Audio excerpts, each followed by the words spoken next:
कक्षा 7 वाले प्यारे बच्चों, गुड मॉर्निंग। कक्षा 7 गणित में हमारा पाठ 9 परिमेय संख्याएं चल रहा है, जिसमें प्रश्नावली 9.1 हम पढ़ रहे हैं। इसके 7 प्रश्न हम कर चुके हैं। 8वां प्रश्न आज हमने करना है। 8वां प्रश्न हमारे सम्मुख है। इन चिन्हों के बारे में आप शायद जानते हो। ये संकेत हैं हमारे, ये और ये बड़ा छोटा का चिन्ह है। ये बड़ा का है, ये छोटा का है, ये बराबर का है। इनमें चुनकर सही जगह इसको भरना है। जैसे यहाँ देखिए, ऋण 5/7 है और 2/3 है। इसके बीच में या कोई चिन्ह भरना है, या ये। अब यहाँ ध्यान दीजिए, ऋण 5/7 एक ऋणात्मक परिमेय संख्या है, 2/3 एक धनात्मक परिमेय संख्या है। एक ऋणात्मक, धनात्मक, ये आप ध्यान रखें। अगर धनात्मक ऋणात्मक संख्याएं हैं तो धनात्मक संख्या हमेशा ऋणात्मक संख्या से बड़ी होती है। तो धनात्मक संख्या बड़ी है, ऋणात्मक छोटी है, यानी ये वाली छोटी है, इसलिए चिन्ह लगेगा ये वाला। क्योंकि ये चिड़िया का चोंच मान के चलिए इसको, ये इधर मुंह बंद है तो बंद की तरफ छोटा होता है, खुले की तरफ बड़ा होता है। इस प्रकार से चिन्ह लगाना है। आगे देखेंगे, ये है ऋण 5/7, ऋण 4/5, ऋण 5/7। देखिए, ऋण 4/5 जो है, ऋण 5 दोनों ही ऋणात्मक संख्याएं हैं। तो यहाँ पर हमें क्या करना पड़ेगा? हर समान करना पड़ेगा। हर समान करेंगे तो हरों का लासा हमने लिया, 5 और 7 का आया 35। लासा आप स्वयं लेकर देख सकते हैं। इस प्रकार से लेते हैं लासा। 5 से जाएगा, 7 में नहीं जाएगा, फिर 7 में जाएगा, हो गए कि 7 और 5, 7 पंजे 35। तो हमारा जो लासा आया 35 आया। यानी 4/5 को हमें क्या करना पड़ेगा? इसके बटे में 5 है, हर में 5 है, तो 5 को बनाना पड़ेगा 35। यानी 7 की गुणा करनी पड़ेगी, 7 के ऊपर भी और 7 के नीचे भी। तो आ जाएगा 7 चौक 28, ऋण 28/35। ऐसे ही 5/7 इसको भी इसमें जो बटे में 7 है इसको भी 35 बनाना है, तो 5 की गुणा करनी पड़ेगी, 5 7 35, 5 5 25, तो ऋण 25/35। अब देखिए, आप जानते होंगे, इतना तो आप जानते ही हैं कि संख्या रेखा पर जो ऋण 25 है और ऋण 28 है, ऋण 25 दाईं ओर होता है, ऋण 28 बाईं ओर होता है। यानी कि हम कह सकते हैं ऋण 25 बड़ा होता है, कह सकते हैं कि ऋण 28 जो है ऋण 25 से छोटा होता है। ऐसे होता है, क्योंकि ये जो है संख्या रेखा पर ऋण 28 बाईं ओर होता है और ऋण 25 दाईं ओर होता है।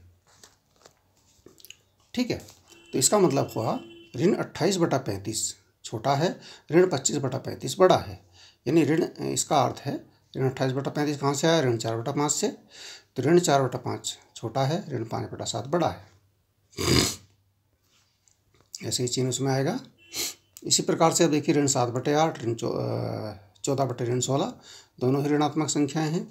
आप ये इसमें कन्फ्यूज मत होइए कि हर में ऋण चिन्ह लगा है कि अंश में। अगर एक ऋण कहीं पर भी है तो वो संख्या आपकी ऋणात्मक परिमेय संख्या है। तो देखिए, ऋण 7/8 तो ऋण 7/8 ही हो गया। हर समान करेंगे इसके, तो यहाँ हर समान करने के लिए हमें गुणा करने की नहीं, यहाँ 14/16 को हमें सरलतम रूप में बदल लेते हैं। 2 से कट रहे हैं ये, तो यहाँ भी देखिए ऋण 7/8, 7/8 आ गया। ये भी, ये और दोनों बराबर हो गए। इसका मतलब ऋण 7, ऋण 7/8 और 14/16 दोनों बराबर हो गए। दोनों का मान बराबर है। ठीक है, अब आगे देखिए, हमारे पास यहाँ पर ऋण 8/5 है और ऋण 7/4 है। तो ऋण 8/5 और ऋण 7/4 दोनों ऋणात्मक परिमेय संख्याएं हैं। हर समान करने पर हरों का लासा 20। ठीक है ना, लासा करके देखिए, 5 और 4 का 20 आएगा। तो इसका मतलब है 8/5 में जो हर में 5 है उसको हमें 20 बनाना है। 20 बनाने के लिए हमें 4 की गुणा करनी पड़ेगी, 4 पंजे 20 और 4 की गुणा ऊपर भी, तो हो गया ऋण 32/20। ऐसे नीचे वाला है ऋण 7/4, इसको भी बटे में जो 4 है उसको 4 को 20 बनाने के लिए 5 की गुणा करनी पड़ेगी, तो 5 की गुणा करी, ऊपर भी करनी पड़ेगी, तो ऋण आ गया आपका 5 7 5 ऋण 35/20। अब देखिए, आप संख्या रेखा पर ध्यान रखेंगे, ऋण 35 ऋण 32 के बाईं ओर होगा, अतः ऋण 32 जो है बड़ा होगा, ऋण 35 छोटा होगा। ठीक है ना। संख्या रेखा पर अगर चेक करेंगे आप, अगर आप लिखेंगे, मान लिया जाए संख्या रेखा पर लिख रहे हैं आप, ये संख्या रेखा है, यहाँ पर आपका 30 है, फिर 31 आएगा ऋणात्मक में, फिर ऋण 32 आएगा, फिर ऋण 33 आएगा, फिर ऋण 34 आएगा, और उसके बाद ऋण 35 आएगा। ये आपको पता होना चाहिए। तो ऋण 32, ऋण 35 बाईं ओर जाएगा और ऋण 32 दाईं ओर जाएगा। तो ये जो है ऋण 35 और ऋण 32 में ऋण 32 दाईं तरफ है, इसका मतलब ऋण 32 बड़ा है। ऋण 32 बड़ा होने का अर्थ है कि ऋण 32/20, क्योंकि हर तो समान है, ऋण 32/20 बड़ा है, ऋण 35/20 छोटा है। यानी ऋण 32/20 बड़ा है, इसका मतलब ऋण 8/5 बड़ा है और ऋण 7/4 छोटा है। ठीक है, चिन्ह आप देख लीजिए। इसके बाद जो ये प्रश्न बचे हैं, इसके 5वां, 6वां, 7वां, इनको आप अपने आप चेक करके करेंगे। ठीक है, चलो आगे बढ़ते हैं। प्रश्न नंबर 9 है, इनमें भी यही चेक करना है, निम्न में कौन सी संख्या बड़ी है। 2/3 5/2 में कौन बड़ी है, ऋण 5/6 और ऋण 4/3 में कौन बड़ी है, ऋण 3/4 2/3 में कौन बड़ी है, ऋण 1/4 और 1/4 में कौन बड़ी है, ऋण 3 सही 2/7 और ऋण 3 सही 4/5 में कौन बड़ी है। ठीक है, कैसे चेक करेंगे, देखिए हमारे पास जो है पहला इसमें है 2/3 और 5/2, दोनों परिमेय संख्याएं धनात्मक हैं। हर समान करने पर हरों का लासा 3 और 2 का लासा आया 6। अब यह देखिए 2/3 जो है, इसमें हर में 3 है, इस 3 को हमें 6 बनाना है। 6 कैसे बनाएंगे, क्योंकि लासा 6 आया है। क्यों 6 बनाना है, क्योंकि लासा 6 आया है। ठीक है, तो कैसे बनाएंगे, 2 की गुणा करनी पड़ेगी 3 में 6 करने के लिए, तो 2 की गुणा ऊपर भी करनी पड़ेगी। 2 दूना 4, 2 तिया 6। 2/3 के समतुल्य जो परिमेय संख्या आई वो आई 4/6। अब 5/2 के यहाँ भी बटे में हर में 2 है, तो उसको 6 बनाने के लिए 3 की गुणा करनी पड़ेगी, 3 की ऊपर भी करनी पड़ेगी, 3 की नीचे भी करनी पड़ेगी। तो 3 5 15/6 आ गया।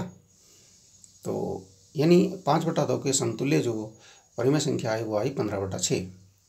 तो 15/6 परिमेय संख्या आप देख रहे होंगे बड़ी है, और 5, इसका मतलब 5/2 बड़ी, इससे ये बड़ी है, धनात्मक है। तो इसमें कोई आप कंफ्यूज मत होइए। इसके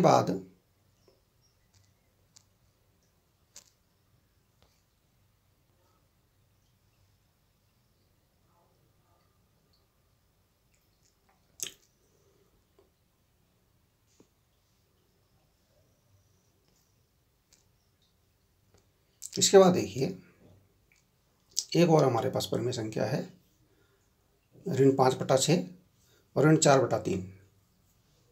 दोनों परिमेय संख्याएं ऋणात्मक हैं। हर समान करेंगे, हरों का लासा 6 आएगा। ठीक है ना, हरों का लासा 6 आया। तो ऋण 5/6 ऋण 5/6 की तो बराबर ही है। अब 4/3 लासा, इसमें यहाँ पर 6 ही हर है, तो 6 ही बनाना था, तो 6 ही रह गया, कोई बड़ी बात नहीं है। इसके बाद देखिए यहाँ ऋण 4/3 है, और इसको 3 को हमें 6 बनाना है, तो 2 की गुणा करनी पड़ेगी, 2 तिया 6, ऋण ये हो गया ऋण 8/6। तो कौन बड़ी है,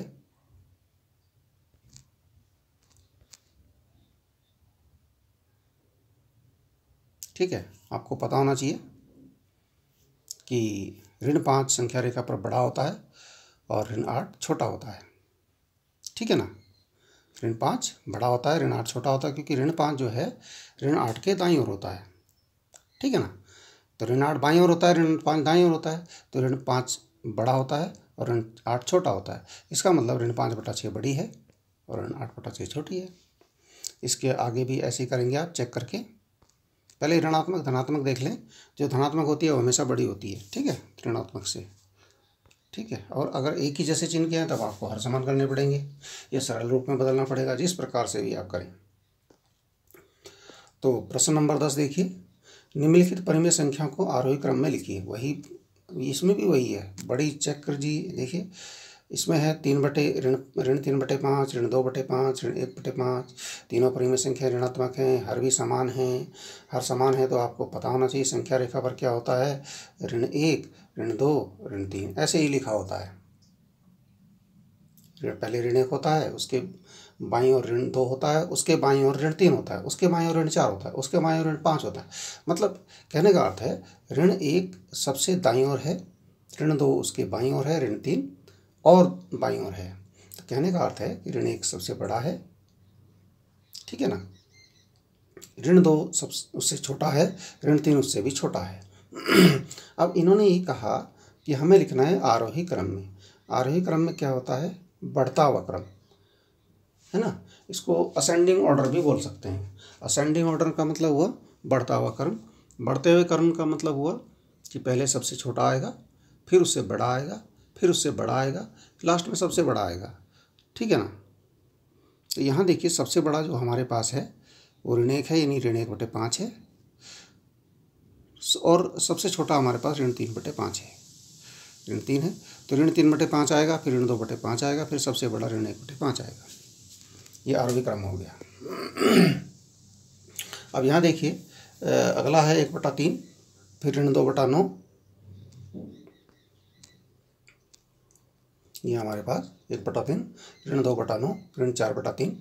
1/3 धनात्मक परिमेय संख्या है, तो ये समझ लिए तो सबसे बड़ी है, क्योंकि बाकी दोनों ऋणात्मक हैं, तो 1/3 सबसे बड़ी है, ऐसे अलग कर लीजिए।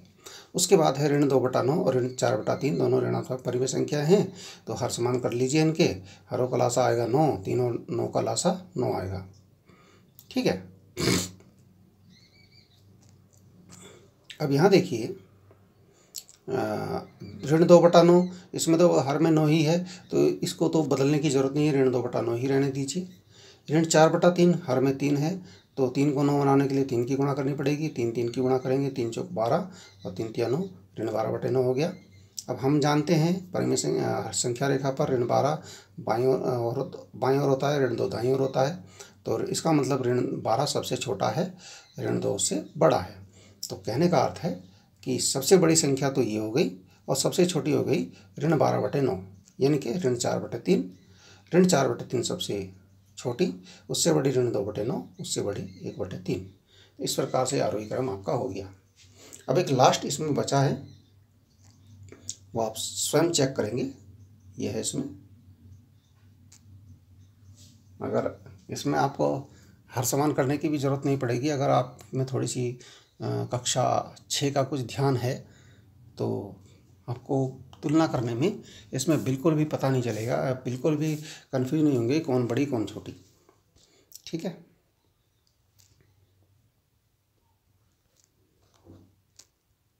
ठीक है, इतना काम कीजिए आप। धन्यवाद।